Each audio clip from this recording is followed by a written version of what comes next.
In questions 33 to 35, we'll use the table to the right. Question 33 says to rewrite the table as a mapping.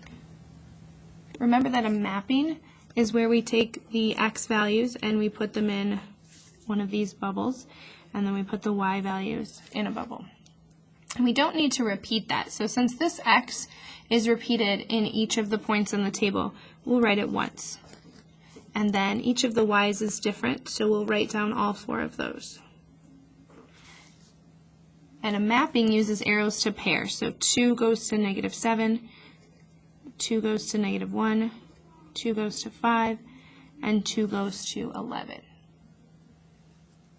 And remember also that this first bubble here represents the domain, and the second one is the range. So when we're asked to list or identify the domain and range, we're listing all of the unique x's. And since there's only one, we'll just list 2 for the domain.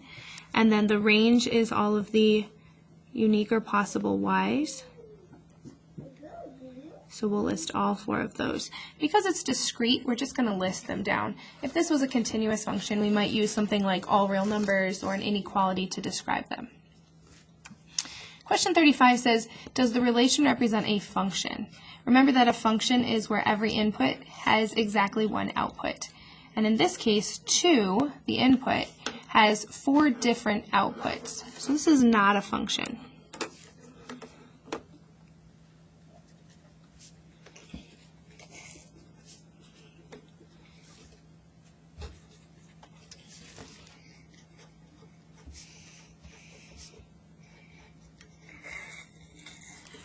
We can also look at it on a graph. So if we look at the table here, I've just created the table using Desmos, and then these are the 4 points. Okay, remember it's discrete because it's those separate points there. Notice that they lie on a vertical line, and a vertical line is the line that has undefined slope. And when we were making these graphs using the motion detector, this was the one where we said you can't make this because it would imply that you were in multiple places at one moment in time. That's another way to think about function.